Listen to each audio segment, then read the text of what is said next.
dengan suara keras kita katakan Amin. Haleluya. Sebelum duduk boleh berikan tepuk tangan kemuliaan bagi nama Tuhan. Haleluya. Kami silakan seluruh jemaat dikasih Tuhan untuk duduk kembali. Haleluya. Haleluya. Terima kasih untuk tim praise and worship yang sudah membaca melembutkan hati kita sehingga kita boleh siap ditaburi oleh kebenaran firman Tuhan. Sebelum saya mulai dengan khotbah pada hari ini, saya mau mengucap syukur kepada Tuhan. Saya mau berterima kasih kepada seluruh jemaat Citra Family Warna Sutra beserta seluruh pelayan Tuhan dan juga seluruh pemimpin yang ada yang telah berpartisipasi di dalam menggalang dana untuk sewa ruko. Dan puji Tuhan kita sudah memperpanjang sewa ruko sampai dengan Oktober 2020 dan Tuhan yang mencukupi segalanya. Boleh berikan kemuliaan bagi nama Tuhan. Haleluya. Jadi nanti persembahan cukup satu kali, kita nggak edarkan 2 kali. Dan juga untuk penjualan cemilan kerupuk dihentikan karena dana sudah terkumpul. Puji Tuhan, puji Tuhan. Terima kasih. Yes. Hari ini kita akan membahas satu tema yang baru karena setiap bulan kita punya tema yang baru ya. Dan tema baru kita di minggu yang pertama di bulan Maret ini adalah mengikuti kehendak Tuhan. Bersama-sama kita akan belajar apa artinya kita mengikuti kehendak Tuhan, bagaimana kita bisa mengikuti kehendak Tuhan, dan mengapa kita harus mengikuti kehendak Tuhan.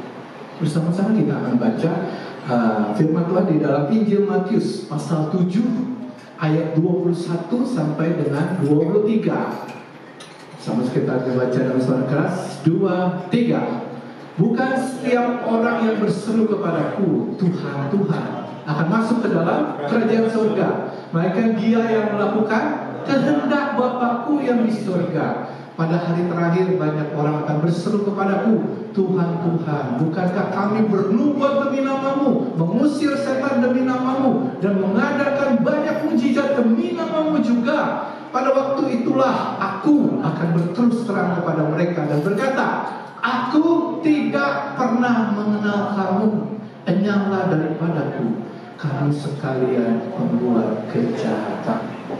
Secara tegas firman Tuhan menjelaskan bahwa hanya orang-orang yang mengikuti kehendak Tuhan, hanya orang-orang yang melakukan kehendak Tuhan yang bisa masuk tinggal di dalam kerajaan surga. Pertanyaannya, bagaimana kita bisa mengikuti kehendak Tuhan? Secara sederhananya, secara simpelnya, dengan melakukan 4M. Apa itu 4M? 4M itu membaca, merenungkan, melakukan, dan membagikan firman Tuhan di dalam kehidupan kita. Dengan melakukan 4M, sebetulnya kita sudah melakukan kehendak Tuhan. Dan kalau kita baca di ayat yang ke-22, ya, dikatakan, oh, banyak orang berseru, bukanlah kami bernubuat demi namamu, mengusir setan demi namamu, mengadakan banyak mujizat demi namamu juga. Tapi ternyata Tuhan tidak mengenal mereka. Jadi firman Tuhan ini menjelaskan bahwa banyak orang yang menipu dirinya sendiri. Self-deception. Menipu diri sendiri ini lebih berbahaya daripada ditipu oleh orang lain. Kenapa? Kalau kita ditipu oleh orang lain, paling tidak kita tahu apa penyebabnya, apa yang menjadi masalahnya. Tapi kalau kita menipu diri kita sendiri, itu seringkali kita nggak tahu apa penyebabnya, apa yang menjadi masalah. Dan di firman Tuhan ini dijelaskan bahwa banyak orang menipu dirinya sendiri dengan menganggap bahwa mereka bisa masuk dan tinggal di dalam kerajaan surga dengan melakukan pekerjaan Tuhan. Bukan mereka dengan melayani pekerjaan Tuhan, bukan dengan melayani Tuhan. Jadi banyak orang menipu diri sendiri, saya sudah melayani pekerjaan Tuhan, maka sebetulnya saya berhak untuk masuk dalam kerajaan surga. Tapi mereka tidak melayani Tuhan. Ada perbedaan yang besar, perbedaan yang sangat mendasar, perbedaan yang sangat mencolok antara kita melayani pekerjaan Tuhan dan dengan kita melayani Tuhan. Kalau kita melayani pekerjaan Tuhan, kita hanya berfokus kepada tugas pelayanan kita untuk bisa mencapai hasil tertentu. Dan biasanya di dalam melayani pekerjaan Tuhan itu tercampur dengan keinginan pribadi kita, sehingga akhirnya kita tidak punya motivasi yang tulus, motivasi yang murni di dalam melayani Tuhan. Dan akhirnya kalau kita melayani pekerjaan Tuhan, banyak seringkali kita mengandalkan kekuatan kita, kemampuan kita, kepandaian kita, pengalaman kita. Sedangkan kalau kita melayani Tuhan, kita membangun hubungan yang intim, hubungan yang melekat dengan Tuhan melalui doa dan firman Tuhan. Sehingga apa? Sehingga kita bisa mengetahui melayani Tuhan dengan kehendak Tuhan, bukan dengan kehendak pribadi kita. Dan tujuannya adalah supaya Tuhan disukai, Tuhan disenangkan. Itu melayani Tuhan. Dan orang yang melayani Tuhan, mereka mengandalkan Roh Kudus sepenuhnya, sehingga akhirnya karakter mereka itu bisa diubahkan semakin serupa dengan Kristus. Itu melayani Tuhan. Karena kalau kita baca ayat 22-23 di sini, banyak orang yang sudah mengenal Tuhan, percaya Tuhan, mengikut Tuhan, bahkan melayani pekerjaan Tuhan, namun mereka nggak punya hubungan yang intim, hubungan yang melekat dengan Tuhan. Mereka tidak membangun hubungan yang intim melalui doa dan firman Tuhan, sehingga akhirnya mereka nggak tahu kehendak Tuhan. Kalau mereka nggak tahu kehendak Tuhan, akhirnya mereka nggak bisa melakukan kehendak Tuhan. Dan itulah yang membuat akhirnya hidup mereka menjadi sia-sia. Tuhan menolak mereka, Tuhan tidak mengenal mereka, dan akhirnya mereka tidak bisa masuk di dalam kerajaan surga. Amin. Jadi sekali lagi, untuk kita bisa mengikuti kehendak Tuhan, sekali lagi, untuk kita bisa mengikuti kehendak Tuhan, kita harus mengenal lebih dulu kehendak Tuhan melalui firman-Nya. Untuk kita bisa mengikuti, kita harus bisa mengenal kehendak Tuhan melalui firman-Nya. Dan gak cukup kita hanya mengenal firman Tuhan, kita juga harus melakukan firman Tuhan di dalam kehidupan kita. Karena kalau kita melakukan firman Tuhan dalam kehidupan kita, kita bisa melakukan kehendak Tuhan. Amin. Jadi pagi hari ini saya rindu kita sama-sama kita belajar bagaimana kita bisa melakukan firman Tuhan di dalam kehidupan kita, sehingga kita bisa melakukan kehendak Tuhan, kita bisa mengikuti kehendak Tuhan di dalam kehidupan kita. Yang mau belajar bersama-sama katakan amin. Amin. Amin. Kita akan baca firman Tuhan di dalam Yakobus pasal 1. Yakobus pasal 1 ayatnya yang ke-21 sampai dengan 27. Perikopnya berjudul pendengar atau pelaku firman Tuhan. Yakobus menuliskan ini untuk menyatakan kekhawatirannya pada jemaatnya pada waktu itu, dan juga kepada setiap kita saat ini, supaya jangan kita menganggap diri kita itu sudah sangat rohani, padahal ternyata Tuhan menolak kita untuk masuk di dalam kerajaan surganya. Karena Yakobus menuliskan surat ini sebagai teguran buat setiap kita.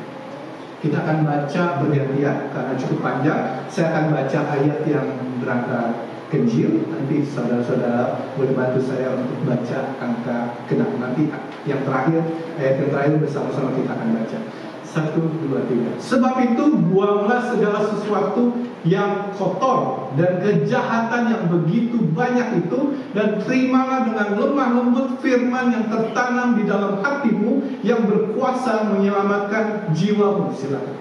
Tetapi hendaklah kamu menjadi pelaku firman dan bukan hanya mendengar saja. Sebab jika tidak demikian, kamu menipu diri sendiri.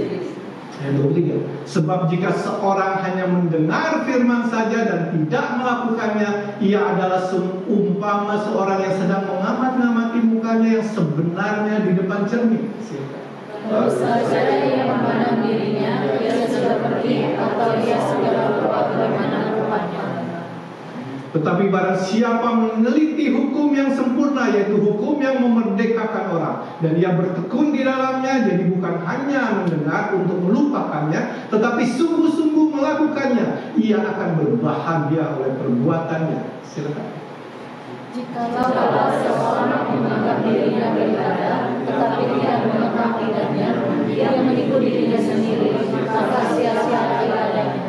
Ayat terakhir bersama-sama kita baca 1, 2, 3. Ibadah yang murni dan yang tak bercacat di hadapan Allah Bapa kita ialah mengunjungi yatim piatu dan janda-janda dalam kesusahan mereka, dan menjaga supaya dirinya sendiri tidak dicemarkan oleh dunia. Amin. Untuk kebenaran firman Tuhan, berbahagialah mereka yang mendengar, merenungkan dan melakukan kebenaran firman Tuhan di dalam kehidupan mereka sehari-hari. Kita akan membahas ayat firman Tuhan yang kita baca ini dengan detail, ya, dimulai dari ayat ke-21. Boleh kembali diklik ayat 21. Dikatakan, sebab itu buanglah segala sesuatu yang kotor dan kejahatan yang begitu banyak itu, dan terimalah dengan lemah lembut firman yang tertanam di dalam hatimu yang berkuasa menyelamatkan jiwa. Yakobus menggambarkan kehidupan kita yang lama itu dikuasai oleh dua hal. Pertama, kehidupan yang dipenuhi dengan kejahatan. Yang kedua, kehidupan yang kotor. Jadi, ibaratnya begini. Seorang anak kecil yang bermain bola di tanah berlumpur, pasti badannya penuh kotor, betul? Dan bagaimana cara membersihkannya? Anak ini harus dimandikan. Badannya semua harus digosok pakai sabun supaya bersih. Bahkan rambutnya kalau perlu dikeramas supaya benar-benar bersih. Ini menggambarkan bahwa demikian juga dengan kehidupan kita yang penuh dengan kejahatan, yang penuh dengan kotor, penuh dengan lumpur dosa. Bagaimana cara membersihkannya? Yakobus memberikan kita nasihat bahwa kita itu harus dimandikan, kita itu harus dibersihkan dengan cara, ayat 21b dikatakan, terimalah dengan lemah lembut firman yang tertanam di dalam hatimu. Kita dengan cara kita harus menerima firman Tuhan dengan hati yang lemah lembut, dengan rendah hati, dengan kerendahan hati. Jadi kalau kita mau meninggalkan kehidupan kita yang penuh kejahatan, kita mau meninggalkan kehidupan kita yang kotor, caranya adalah dengan menerima firman Tuhan itu dengan lemah lembut, dengan kerendahan hati. Mengapa kita harus menerima firman Tuhan dengan kerendahan hati, dengan hati yang lemah lembut? Mengapa? Karena seringkali firman Tuhan itu bertentangan dengan intuisi kita, bertentangan dengan nalar kita, bertentangan dengan logika kita. Contohnya, firman Tuhan yang berkata, lebih baik kamu memberi daripada menerima. Ada ya, firman Tuhan berkata, lebih baik memberi daripada menerima. Banyak orang nggak paham, banyak orang nggak mau menerima kebenaran firman Tuhan ini, karena menurut mereka nggak masuk logika mereka. Wah, lebih enak terima dong daripada kita memberi. Di mana-mana juga lebih enak terima lah, kalau bisa nggak usah memberi. Apalagi mereka yang punya sifat pelit, kikir, ginti, pedih. Pasti buat mereka, enakan telinga, saya nggak usah begini. Ada juga firman Tuhan yang berkata begini, kalau kamu ditampar pipi kananmu, maka beri pipi kirimu. Wow. Orang dunia ini bilang, mana bisa, nggak mungkin bisa begitu. Kalau kita ditampar pipi kanan, kalau bisa kita balas, pembalasan itu lebih jahat. Biasanya gitu ya.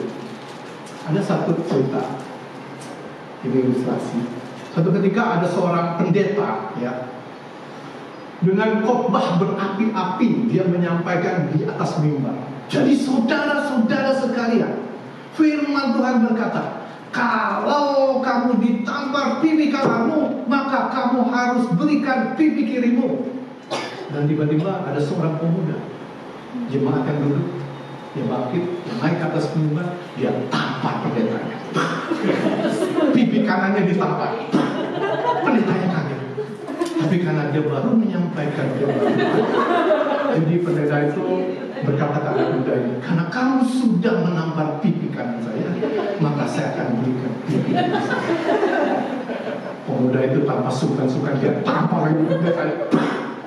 Kemudian dia duduk kembali. Pendeta ini ya melanjutkan khotbahnya.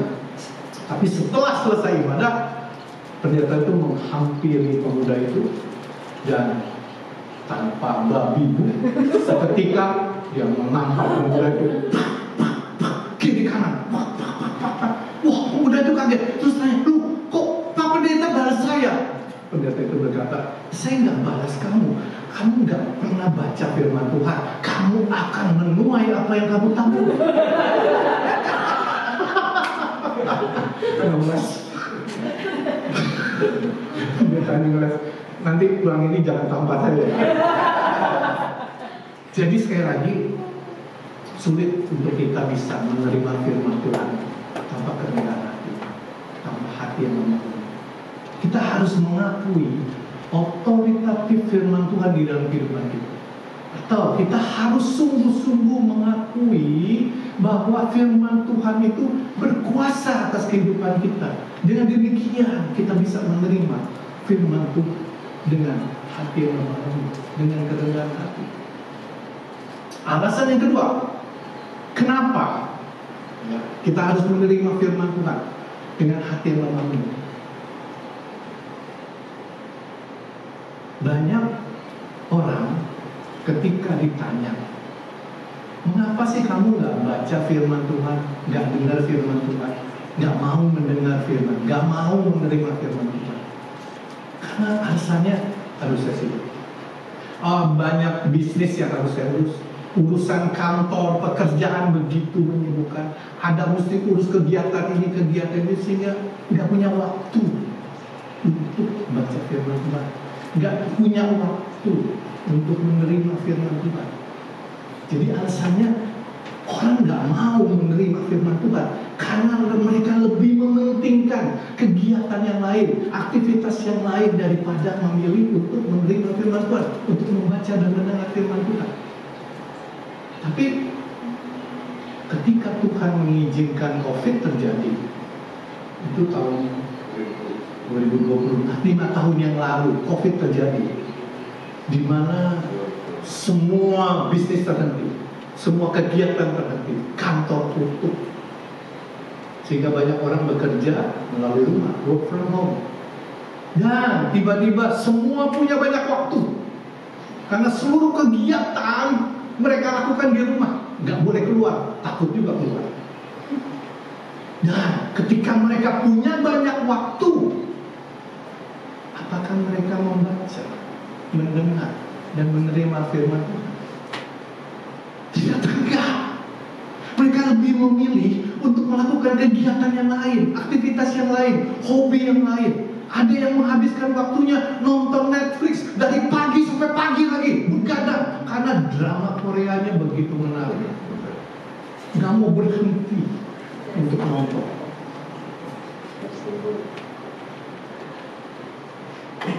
Yang tersinggung bertobat. Ada juga yang menghabiskan waktunya melakukan hobinya, mungkin main game seharian.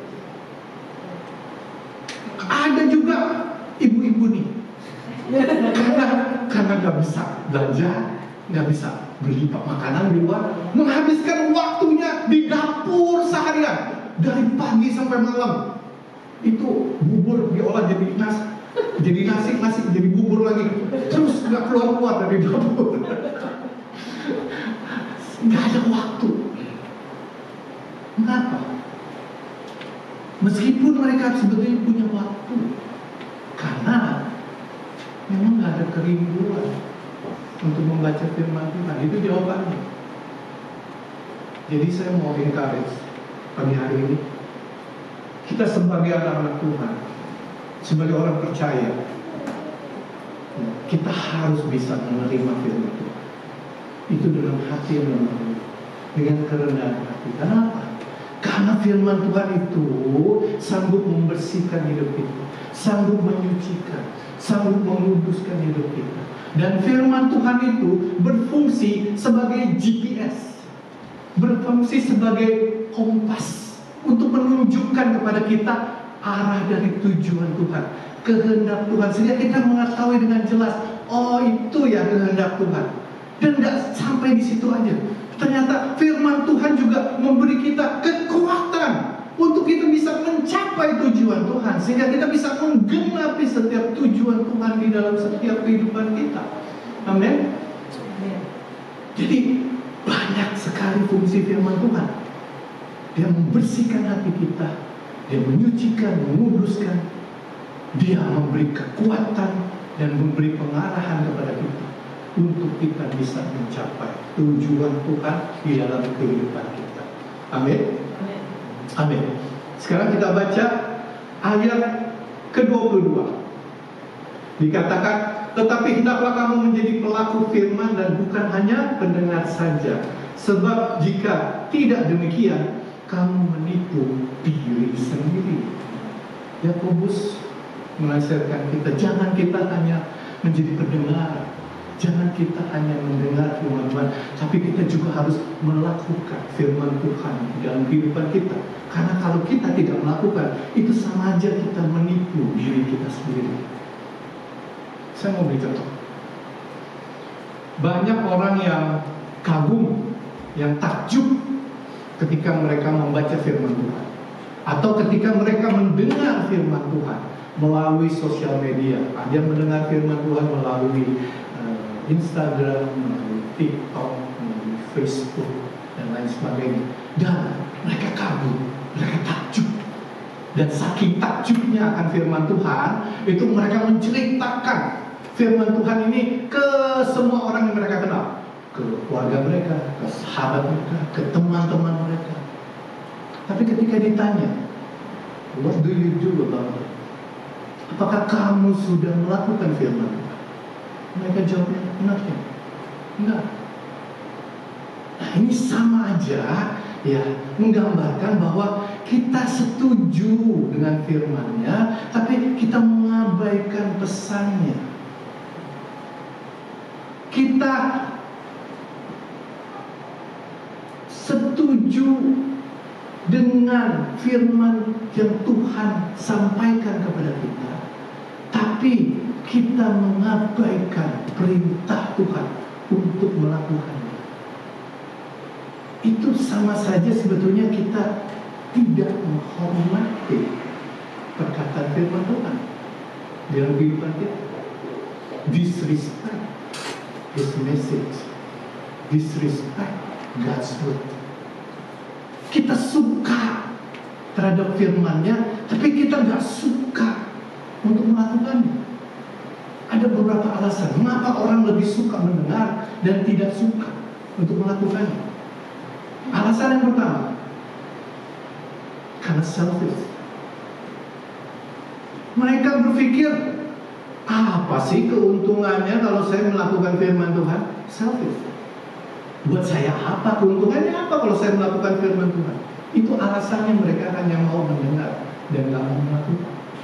Atau mereka sulit untuk membayangkan, they cannot imagine, What good it is for them. Apa baiknya untuk diri mereka. Mereka nggak bisa bayangkan hal itu. Kenapa? Karena biasanya mereka melihat keuntungan, mereka melihat benefit itu dengan kasat mata, dengan apa yang terlihat dengan mata. Padahal firman Tuhan mengajarkan kita, we live by faith, not by sight. Kita hidup dengan iman, bukan karena melihat. Amin. Itu alasan pertama. Mengapa orang lebih suka mendengar dan tidak mau melakukan firman Tuhan? Alasan kedua, mengapa orang lebih senang mendengar dan tidak mau melakukan? Karena ketika mereka melakukan firman Tuhan, mereka merasa hidup mereka tidak bebas, penuh dengan keterikatan, penuh dengan keterbatasan. Apalagi firman Tuhan yang mengajar kita, kamu harus menjaga kekudusan. Firman Tuhan sering kali mengajarkan kita, jaga kekudusan. Ketika mereka membaca firman Tuhan ini, mereka nggak mau melakukannya. Kenapa? Karena ini menjadi batasan buat mereka, nggak bebas untuk melakukan hal ini, hal itu, hal yang menyukakan dan hal yang menyenangkan mereka. Apa betul demikian? Saya mau beri satu ilustrasi. Pernah lihat ikan yang ada di dalam akuarium? Ya, kita lihat ikan di dalam akuarium. Kalau seandainya ikan berpikir bahwa air ini membatasi kehidupan, seandainya ikan berpikir air ini membatasi kehidupannya, sehingga akhirnya ikan ini nekat keluar dari air, dia lompat dari akuarium. Apa yang terjadi? Ketika ikan itu jatuh di lantai, dia akan menggelepar, kemudian dia akan break dance, tarik kejang, sebelum dia akhirnya mati. Demikian juga dengan kita. Firman Tuhan itu adalah habitat buat setiap kita orang percaya. Seperti air itu habitat buat ikan itu untuk hidup. Kalau kita keluar dari firman Tuhan, kalau kita keluar dari habitat itu, artinya kita keluar dari penjagaan Tuhan, kita keluar dari pemeliharaan Tuhan dalam kehidupan kita. Dan apa yang terjadi? Kita pasti akan mengalami kebinasaan. Amin. Yang mengerti sekali lagi katakan amin. Amin. Coba colek kiri kanannya, jangan loncat seperti ikan.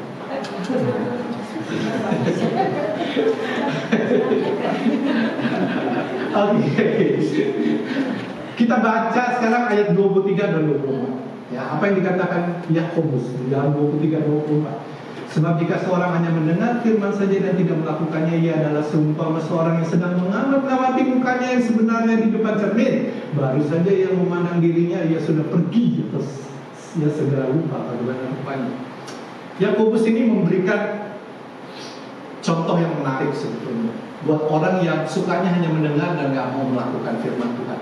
Dikatakan bahwa mereka ya seumpama seperti seorang yang sedang bercermin, mengamati mukanya di depan cermin. Setelah mereka bercermin, terus mereka meninggalkan begitu saja. Mereka berlalu begitu saja. Ini ada janggal di sini, ada yang aneh. Kita tahu kalau kita bercermin, kita punya tujuan kan? Kita bercermin, kita mengamati muka kita. Kita lihat apakah rambut kita sudah rapi, apakah masih acak-acakan, atau apakah bulu matanya anti badai ini sudah cetar, sudah baik, atau apakah make upnya sudah baik, atau lipstiknya sudah baik, atau apakah ada sisa makanan di gigi kita, mungkin bayam, mungkin kangkung ya yang tersisa. Kita akan perhatikan itu. Dan ketika kita melihat ada yang tidak beres dengan penampilan kita, kita nggak mungkin pergi dan berlalu begitu, betul? Pasti kita akan perbaiki. Kalau rambut yang acak-acakan kita sisir lagi, bedak yang kurang tebal kita tambah lagi, kasih lipstick lagi. Supaya maksudnya apa? Supaya penampilan kita lebih proper, lebih baik. Karena Yakobus memberitahu begini, orang yang mendengar firman Tuhan dan tidak melakukannya, itu mereka seumpama orang yang sedang bercermin di depan, memperhatikan mukanya di depan cermin, dan ketika mereka tahu ada yang tidak baik, ada yang tidak benar, mereka nggak lakukan apa-apa. Mereka hanya pergi dan berlalu begitu saja. Ini janggal, ini anehnya, ini absurdnya di sini.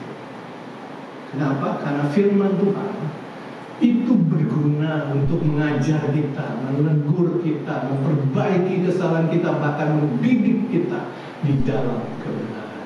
Amin. Jadi kalau kita tidak melakukan firman Tuhan, maka kita tidak akan bisa mengenal apa yang menjadi kehendak Tuhan di dalam kehidupan kita.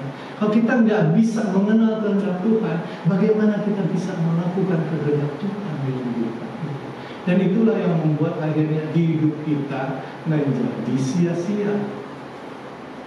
Hidup kita tidak bisa hidup berkemenangan di dalam Tuhan. Amin. Dan selanjutnya kita baca di ayat 25. Itu yang Yakobus mau jelaskan. Ayat 23, 25 dijelaskan, tetapi barang siapa meneliti hukum yang sempurna, yaitu hukum yang memerdekakan orang, dan dia bertekun di dalamnya, jadi bukan hanya mendengar untuk melupakannya, tetapi sungguh-sungguh melakukannya, ia akan berbahagia oleh perbuatannya. Yakobus ingin menasihatkan kita untuk senantiasa meneliti, mempelajari, dan bertekun di dalam firman Tuhan. Ujian kehidupan yang terjadi di dalam kehidupan kita, yang Tuhan izinkan terjadi dalam kehidupan kita, itu cara Tuhan untuk memproses hidup kita, cara Allah untuk memproses hidup kita, sehingga kita tidak lagi berfokus ya untuk mengubah karakter orang lain. Mungkin ada orang-orang yang menyebalkan di sekeliling kita, ya. Pokoknya kalau melihat dia kayaknya sebel banget ya. Nah, ini cara Allah untuk memproses kita supaya kita nggak berfokus lagi untuk mengubah karakter mereka. Ini cara Allah juga untuk memproses kehidupan kita sehingga kita tidak lagi berfokus kepada situasi, kondisi yang kita alami. Mungkin saat ini Tuhan izinkan penderitaan, sakit, penyakit, pergumulan itu terjadi dalam kehidupan kita.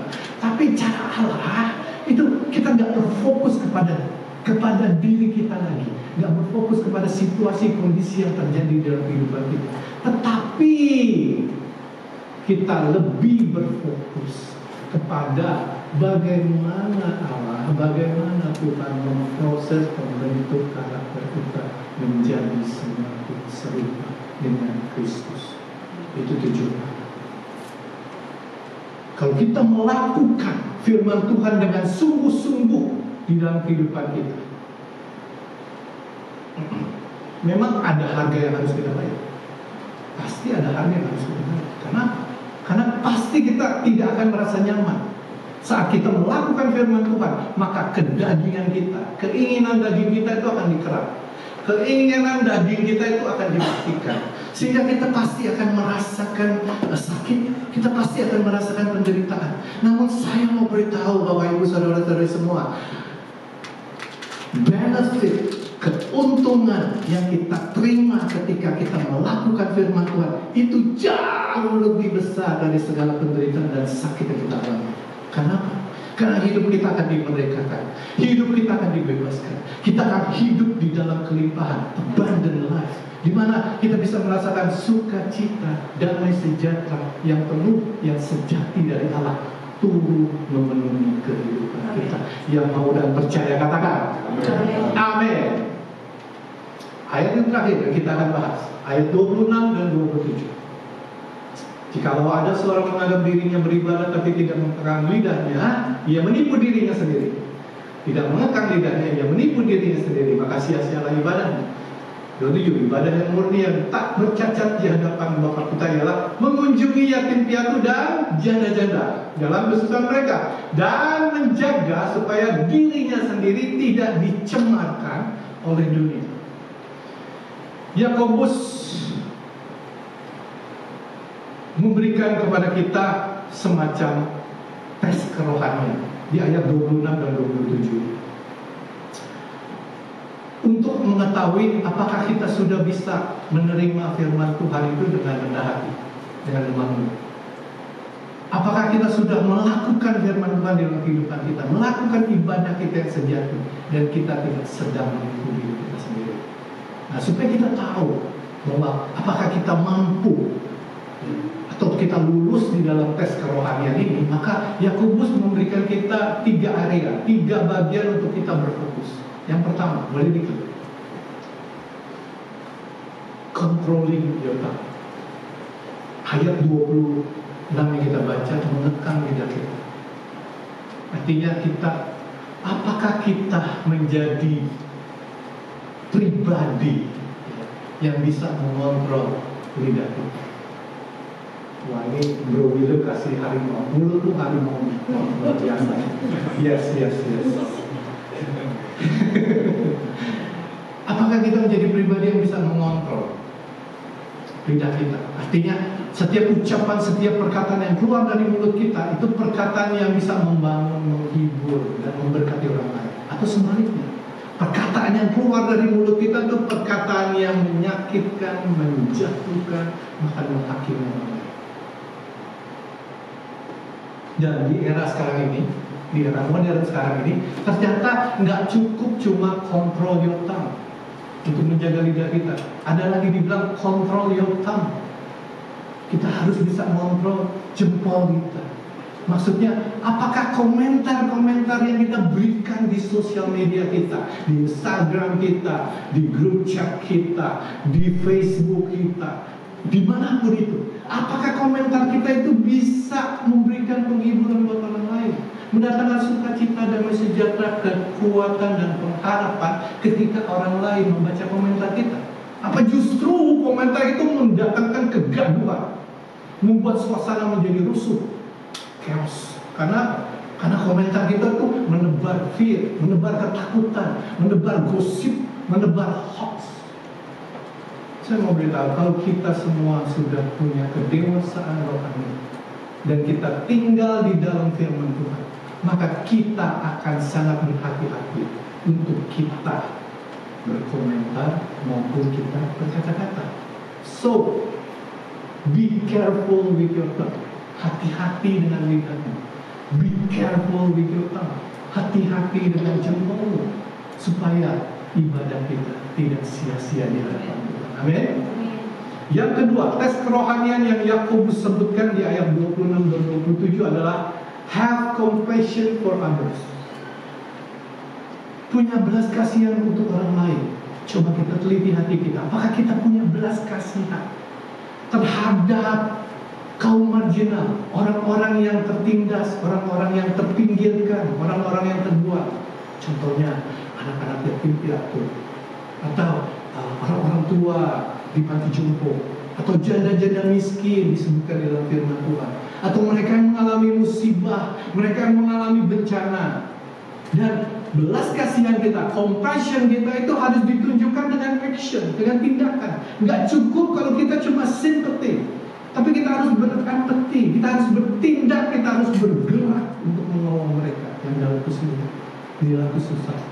Dan kalau kita melakukan hal itu, maka firman Tuhan katakan, itulah ibadahmu yang murni, itulah ibadahmu yang sejati, itulah ibadahmu yang tidak bercacat celah di hadapan Tuhan. Kenapa? Karena ketika kita melakukan hal itu, menolong mereka yang dalam kesulitan, kesusahan, maka pasti kita tidak akan mengharapkan imbalan apapun. Kita melakukannya dengan hati yang tulus, hati yang murni. It is mercy for the sake of mercy. Ini belas kasihan yang didasari atas rasa belas kasihan. Dan persembahan kita, ibadah kita yang kita lakukan, itu membawa duka yang harum di hadapan Tuhan. Amin. Amin. Yang terakhir, living a holy life. Firman Tuhan 27 mengatakan, jangan kau mencemarkan dirimu dengan dunia. Apakah kita bisa menjaga kekudusan hidup kita? Apakah kita bisa hidup kudus dan tidak tercemar dengan dunia ini? Kita tahu bahwa dunia itu semakin lama, itu semakin menjauh dari kebenaran firman Tuhan. Dunia itu punya prinsip, punya value, punya nilai yang sangat-sangat berbeda dengan kebenaran firman Tuhan. Karenanya nggak heran kalau kebaikan disebut dengan kejahatan, kejahatan disebut dengan kebaikan. Jadi pertanyaannya adalah, apakah kita sudah mengetahui manakah prinsip atau nilai dari dunia dan manakah prinsip kebenaran firman Tuhan?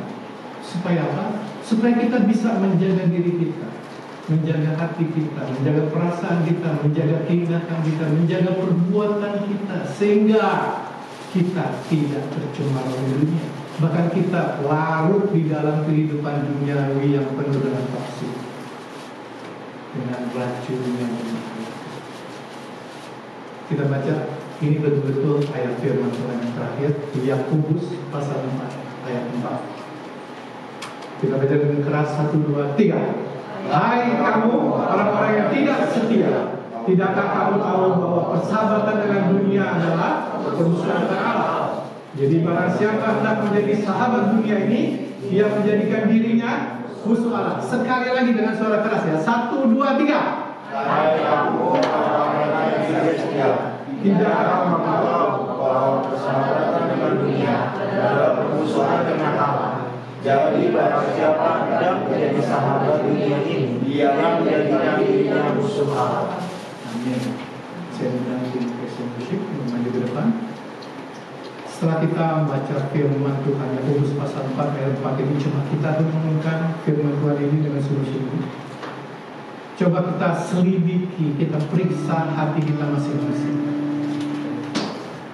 Apakah saat ini kita hidup mengikuti prinsip kebenaran firman Tuhan, mengikuti perintah Tuhan, atau sebetulnya kita sedang hidup mengikuti prinsip-prinsip dari dunia, nilai-nilai yang dunia ajarkan di dalam kehidupan kita? Coba renungkan hal ini. Apakah kita sudah melakukan firman Tuhan di dalam kehidupan kita, sehingga kita melakukan ibadah kita yang sejati kepada Tuhan? Atau sebetulnya kita sedang menipu diri kita sendiri dengan menganggap diri kita sebagai anak Tuhan, sebagai anak Allah, tapi kita bersahabat dengan dunia dan menjadikan diri kita sebagai sekutu Allah, sebagai musuh Allah. Mari pagi hari ini kita minta pertolongan Roh Kudus, agar Roh Kudus mengajar setiap kita, sehingga kita bukan saja menjadi pendengar firman Tuhan, namun kita menjadi pelaku firman Tuhan. Biar Roh Kudus memberi kita kerinduan untuk melakukan setiap kebenaran firman Tuhan dalam kehidupan kita sehari-hari, sehingga kita bisa mengikuti kehendak kita, kita bisa melakukan kehendak Tuhan, kita bisa menggenapi setiap tujuan Tuhan yang indah, yang mulia di dalam kehidupan kita, dan hidup kita boleh menyukakan dan menyenangkan hati kita. Mari renungkan firman Tuhan ini sambil kita angkat satu lagu pujian. Selidikilah Tuhan, selidiki aku, lihat hatiku, apakah ku sungguh mengasihimu, Yesus, Kau yang Maha Tahu dan menilai hidupku, tak ada yang tersembunyi bagi. Sekali lagi katakan, selidiki aku, lihat hatiku,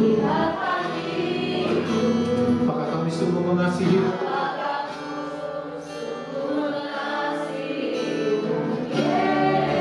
Kau yang Maha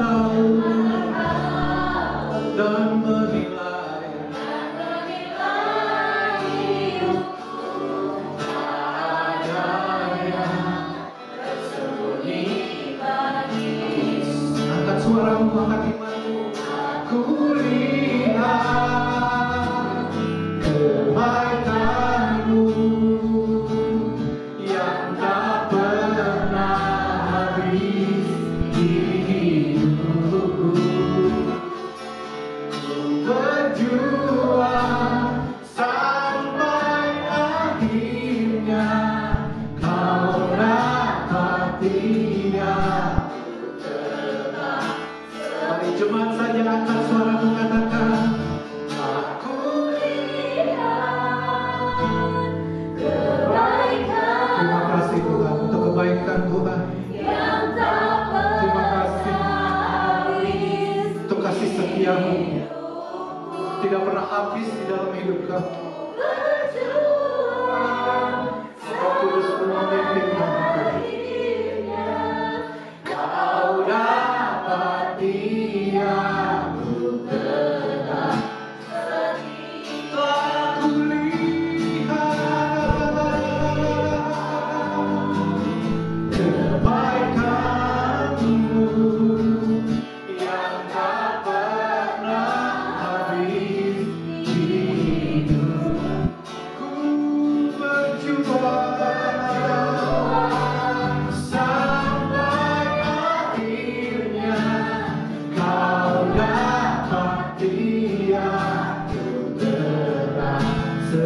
Kau dapat dia, kau dapat dia ku terang setia.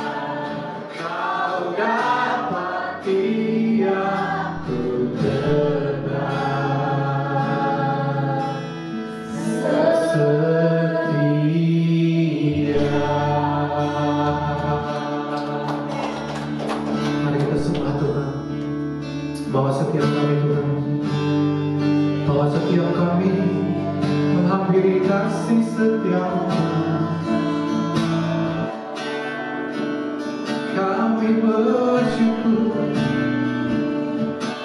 kami bersyukur.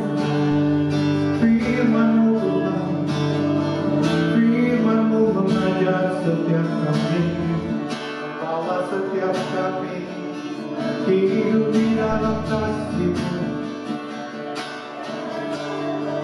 Bawa setiap kami Tuhan melakukan firman-Mu. Haleluya. Beri kami hati yang haus, hati yang rindu untuk melekat kepada-Mu Tuhan. Haleluya. Biarlah hidup kami menyukakan, menyenangkan hati-Mu Tuhan. Bawa setiap hidup kami berkenan kepada-Mu. Terima kasih, terima kasih Tuhan.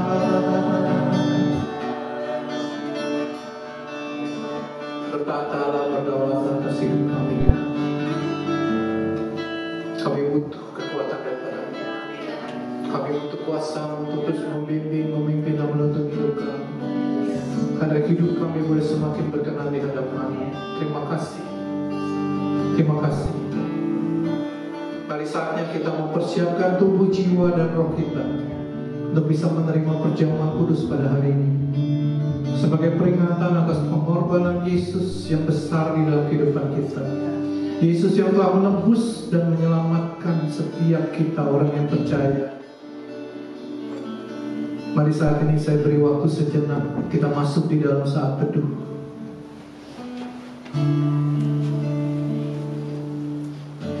Akui segala dosa, kesalahan, dan pelanggaran kita. Biar Tuhan yang menyucikan, menguduskan kita, melayakkan kita untuk menerima perjamuan kudus ini sebagai kekuatan yang baru, pengharapan yang baru di dalam setiap kehidupan kita. Kita percaya melalui perjamuan kudus ini Tuhan menyatakan kasih-Nya, menyatakan kuasa-Nya, bahkan menyatakan mujizat-Nya di dalam kehidupan kita. Hanya terima dengan iman, biar belas kasihan turun atas kehidupan setiap kita. Terima kasih Tuhan. Terima kasih. Tilik setiap hati kami, sucikan, kuduskan, layakan kami. Firman Tuhan berkata, maka kata Yesus kepada mereka, aku berkata kepadamu, sesungguhnya jikalau kamu tidak makan daging anak manusia dan minum darahnya, kamu tidak mempunyai hidup di dalam dirimu. Barang siapa makan dagingku dan minum darahku, ia mempunyai hidup yang kekal, dan aku akan membangkitkan dia pada akhir zaman. Sebab dagingku adalah benar-benar makanan, dan darahku adalah benar-benar minuman. Barang siapa makan dagingku dan minum darahku, ia tinggal di dalam aku dan aku di dalam dia. Amin. Saya mengundang pelayan perjamuan kudus untuk maju ke depan.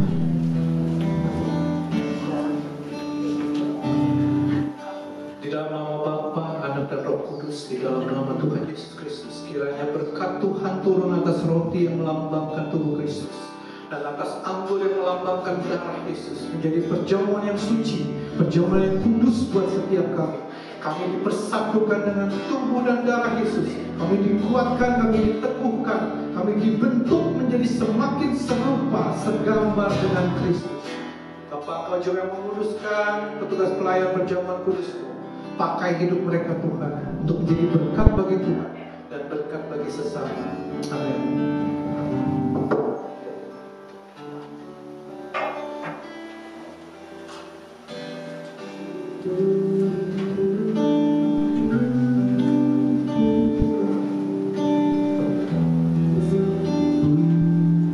Haleluya, terima kasih Tuhan. Terima kasih. Telah kulihat kebaikan-Mu yang tak pernah habis di hidupku.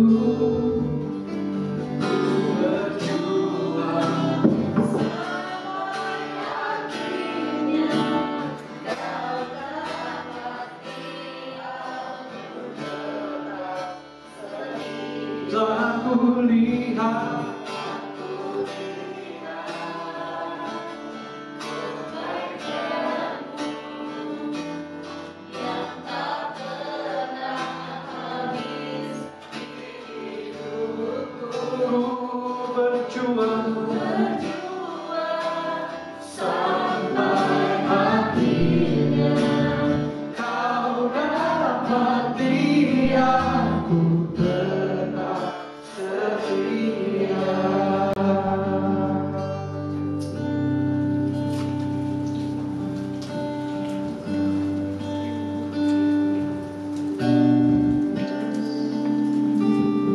Mari semua jemaat yang sudah mendapatkan roti dan anggur, kami undang untuk bangkit berdiri.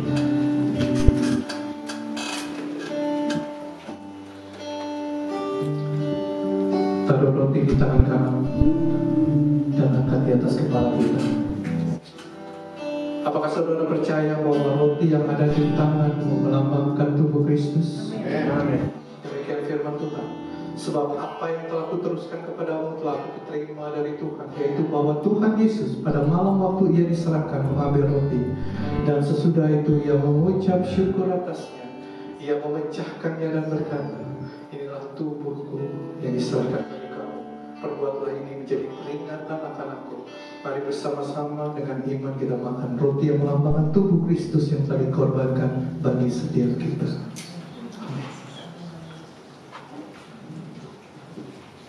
Terima kasih Yesus.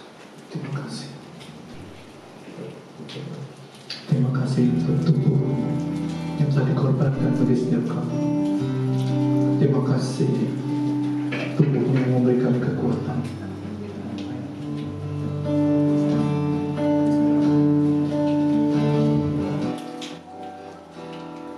Mari pindahkan anggur di tangan kananmu dan angkat di atas kepalamu.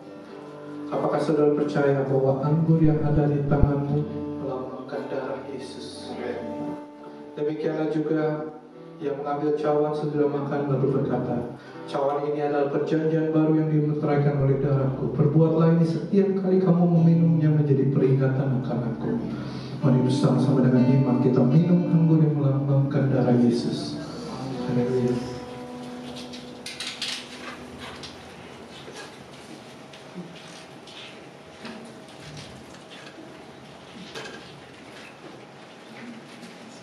Haleluya. Haleluya. Terima kasih Bapak. Terima kasih. Terima kasih. Terima kasih. Mari bersama-sama kita mau mengucap syukur kepada Tuhan untuk perjamuan kudus yang telah disediakan bagi setiap kita. Terima kasih Tuhan. Kami rindu menyembah, memuliakan, mengagungkan Tuhan.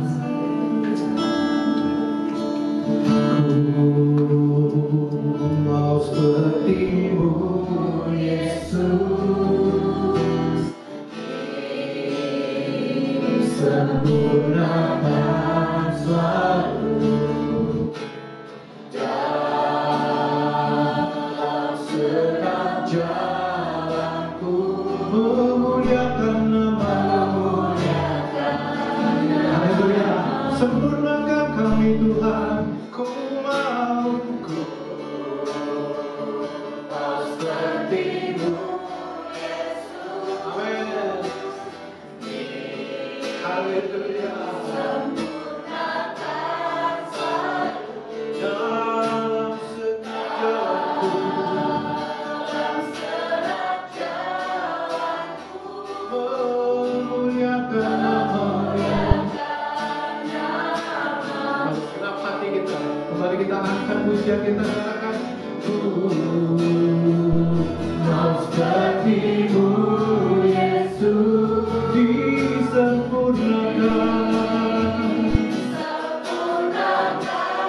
selalu.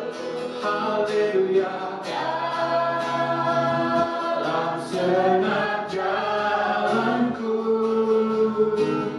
memuliakan nama-Mu, memuliakan nama-Mu Tuhan, memuliakan nama-Mu, memuliakan nama-Mu Tuhan, memuliakan nama-Mu.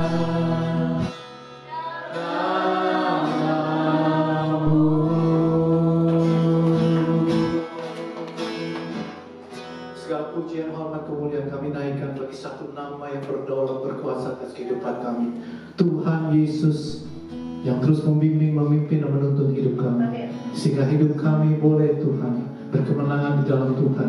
Kami boleh melakukan firman Tuhan. Hidup kami boleh seturut selaras dengan keinginan Tuhan. Bahkan kami bisa menggenapi apa yang menjadi rencana Tuhan, apa yang menjadi tujuan Tuhan di dalam kehidupan kami. Berkati setiap jemaat ini Tuhan, kami percaya Tuhan yang menilai, Tuhan yang melihat serta kebutuhan mereka, Tuhan yang menjadi sumber kekuatan, sumber pengharapan, sumber segala sesuatu yang mereka butuhkan di dalam kehidupan mereka. Kami percaya tangan pertolongan Tuhan selalu ada dan tidak pernah terlambat di dalam setiap kehidupan kami, dan kami sandarkan setiap iman percaya kami dan percaya bahwa pengharapan di dalam Tuhan tidak pernah mengecewakan kami. Di dalam nama Yesus, mari setiap kita yang berkati bersama-sama kita katakan amin. Bapak Ibu silakan duduk. Tuhan berkati ya dengan firman yang telah dibagikan. Kami mengucapkan terima kasih banyak buat Bapak Gembala, Pak Yakub Haris, buat firman yang telah disediakan buat kita. Bapak Ibu, saya undang untuk mempersiapkan hati untuk persembahan. Sebelumnya kita akan membacakan satu Lukas 20 ayat 25. Lalu kata Yesus kepada mereka, "Kamu begitu, berikanmu kepada Kaisar apa yang wajib kamu berikan kepada Kaisar, dan kepada Allah apa yang wajib kamu berikan kepada Allah." Amin. Puji Tuhan. Saya mengundang Bapak Ibu memberikan persembahan yang terbaik, yang ikhlas untuk pembangunan pekerjaan Tuhan di tempat ini. Ucap syukur. Sebelum kita memberikan persembahan, kita satukan hati, kita berdoa. Bapa yang baik, terima kasih buat berkat-Mu pagi hari ini Tuhan, buat firman Tuhan, buat berkat keluarga, buat berkat pekerjaan, buat kesehatan yang telah Tuhan berikan. Hari ini Bapa Bapa, kami memberikan sedikit dari perpuluhan dan sedikit dari persembahan dari para jemaatmu di tempat ini. Tuhan berkati tangan-tangan yang memberikan, berkati berlipat ganda Tuhan, berkati kesehatannya juga, berkati keluarganya Tuhan. Serahkan ke dalam tangan Tuhan persembahan kami, hanya di dalam nama Tuhan Yesus kami berdoa dan mengucap syukur. Haleluya. Amin. Pada petugas persembahan dipersilakan. Sambil memberikan persembahan, kita akan membacakan sedikit pengumuman buat sepekan.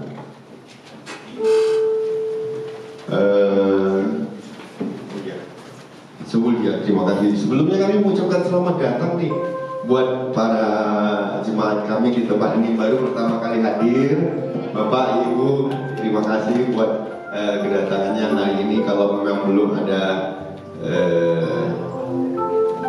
tempat ibadah yang tetap, kami mengundang untuk datang minggu-minggu selanjutnya di tempat ini. Tuhan Yesus memberkati. Balik ke pengumuman. Untuk ibadah minggu depan itu masih dengan tema yang sama, mengikuti kehendak Tuhan. Ini ada yang spesial ya. Speakernya dari Bapak Pendeta Charles Mandurung. Ini Gembala GBI di Samarinda. Semoga ini memberkati kita buat minggu depan juga ya. Lanjut. Setelah ibadah, kita biasa ada juga ibadah eroket di tempat ini setiap jam 11. Bapak Ibu yang memiliki anak usia 0 sampai 12 tahun, kita mengundang untuk dapat mengikuti ibadah anak di tempat ini, namanya eroket. Yang kedua, juga ada ibadah kaula muda dari umur 13 tahun ya sampai 17-18 ya. Di jam yang sama, jam 11, kami mengundang Bapak Ibu jika memiliki putra putri, silakan beribadah di jam 11 di tempat ini. Selanjutnya, setelah ibadah kami mengundang Bapak Ibu nih yang spesial nih, Match Fellowship hari ini. Tepat setelah ibadah kami mengundang Bapak Ibu untuk fellowship. Kita akan mengundang makan minum ngopi di bawah ya. Jadi kami berharap sekali supaya jangan pulang dulu, kita makan sedikit, ngobrol-ngobrol, baru kita bisa biar lebih kenal, tak kenal maka kata sayang. Begitu. Selanjutnya ada lagi. Berikut adalah nomor sekretariat GBI Citra Family Suwana 0822 2112 2327. Bapak Ibu jika memiliki kebutuhan untuk didoakan atau konseling dapat menghubungi sekretariat untuk akan dapat diberikan pelayanan. Juga mungkin sekedar informasi juga boleh, silahkan ke hubungi sekretariat. Kita juga ada Instagram di GBI Citra Fam _DI_SS, dan hari ini juga kita punya YouTube GBI Citra Family Suwana Sutra. Jadi setiap ibadah kita sekarang sudah direkam sama ahlinya. Ya Pak Siti ya. Selanjutnya itu saja pengumuman untuk seminggu ke sepekan. See you next Sunday, Bapak Ibu. Terima kasih. Kita satukan hati, kita berdoa untuk menutup ibadah ini. Kami mengundang Bapak Ibu untuk berdiri. Terima kasih Tuhan buat ibadah pagi hari ini. Kami merasakan sukacita, kebaikan Tuhan dalam hidup kami ya Bapak. Terima kasih Yesus, terima kasih Tuhan. Tuhan berkati Bapak Gembala kami di tempat ini, Bapak PDP yang hari sekarang memberikan sebagian dari firman-Mu ya Tuhan. Pakai dia lebih lagi Tuhan, urapi. Biarlah beliau semakin bertumbuh, semakin berkembang di tempat ini. Berkati keluarganya Tuhan Allah, berkati anak, istrinya Tuhan Allah, menantunya juga ya Bapak. Juga Tuhan pakai dia dalam setiap pekerjaannya, setiap usahanya ya Bapak. Bapak yang baik, kami juga berdoa buat jemaat-jemaat di tempat ini ya Tuhan, yang hadir ataupun yang belum sempat hadir hari ini ya Tuhan Allah. Berkati jemaat-jemaat GBI Citra Family Suwana ini ya Bapak. Berkati keluarga mereka, berkati anak-anak mereka, pekerjaan mereka, usaha mereka, apapun yang diperbuat jemaat-jemaat di tempat ini ya Tuhan Allah. Tuhan yang menyertai, Tuhan yang memberkati. Bapak juga kami berdoa buat gereja ini, buat lingkungan di sekitar sini ya Tuhan Allah, buat Suwana, buat Lafon dan sekitarnya. Tuhan yang memberkati, Tuhan yang memberikan urapan, berkat karunia di tempat ini, keamanan juga ya Bapak. Bapak yang baik, kami juga berdoa buat negara kami tercinta Indonesia. Kami berdoa khususnya buat Bapak Presiden dan Wakil Presiden. Tuhan pakai pemimpin negara kami dengan lebih lagi Tuhan Allah. Biar negara kami semakin diberkati. Berkati Tuhan pemimpin negara kami, biarlah mereka bekerja di bawah takut akan Engkau ya Bapak. Kami juga berdoa buat wakil DPR, MPR juga ya Bapak. Sampai pemerintahan terendah RT RW kami berdoa juga ya Bapak. Tuhan yang memberkati, Tuhan yang melindungi juga negara kami ini dari segala malapetaka dan iblis. Bapak yang baik, kami juga berdoa buat pelayan-pelayan Tuhan di tempat ini yang telah mengambil bagian. Tuhan pakai pelayan-pelayan Tuhan, Tuhan urapi pelayan-pelayan Tuhan yang mengambil bagian dari tempat ini Tuhan. Biar upahnya Tuhan Engkau yang memberkati mereka lebih lagi Tuhan untuk pekerjaan dan keluarga mereka. Terima kasih Bapak, terima kasih Tuhan Yesus. Sebelum itu kami rindu untuk menerima berkat-Mu di tempat ini melalui hamba-Mu. Mari sebelum kita akhiri ibadah kita, kembali kita mau angkat lagu pujian penyembah kita pada Tuhan. Biar Tuhan yang ditinggikan, Tuhan yang diagungkan di tempat ini. Engkaulah Tuhan, Engkaulah Raja, Engkaulah Raja. Berdaulatlah, berdaulatlah hidupku, ku berserah. Melihatlah hatimu, angkat imanmu di hadapan Tuhan, katakan Engkaulah Tuhan, Engkaulah Raja, Engkaulah Raja. Berdaulat atas hidupku, ku berserah. Berdaulatlah Tuhan, berdaulat atas hidupku, ku berserah. Berdaulatlah, berdaulat atas hidupku. Mari bersama kita mau katakan, ku berserah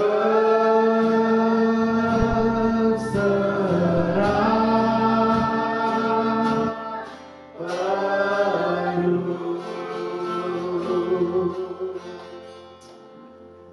Kami sandarkan semua pengharapan kami ke dalam Tuhan, karena kami percaya rancangan Tuhan rancangan indah bagi setiap kami. Rancangan Tuhan tidak mendatangkan kecelakaan dalam kehidupan kami. Rancangan Tuhan mendatangkan masa depan yang penuh pengharapan bagi setiap kami. Karena yang mari saat ini arahkan hatimu kepada Tuhan, segembala agung kita, dan angkat kedua tanganmu untuk menerima berkat-Nya. Berkat yang datang daripada Tuhan ini akan datang menghampirimu jika engkau mendengar suara Tuhan Allahmu dengan baik. Diberkatilah engkau di kota, diberkatilah engkau di ladang, diberkatilah engkau kandunganmu, hasil bumimu dan hasil ternakmu, yakni anak lembu sapimu dan kandungan kambing dombamu. Diberkatilah bakulmu dan tempat adolanmu, diberkati engkau pada waktu masuk, diberkati engkau pada waktu keluar.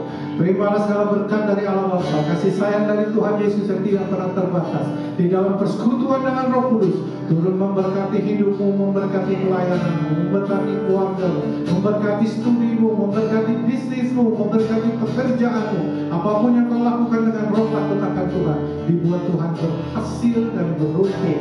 Terimalah segala berkat dengan penuh ucapan syukur di hadapan Tuhan. Terima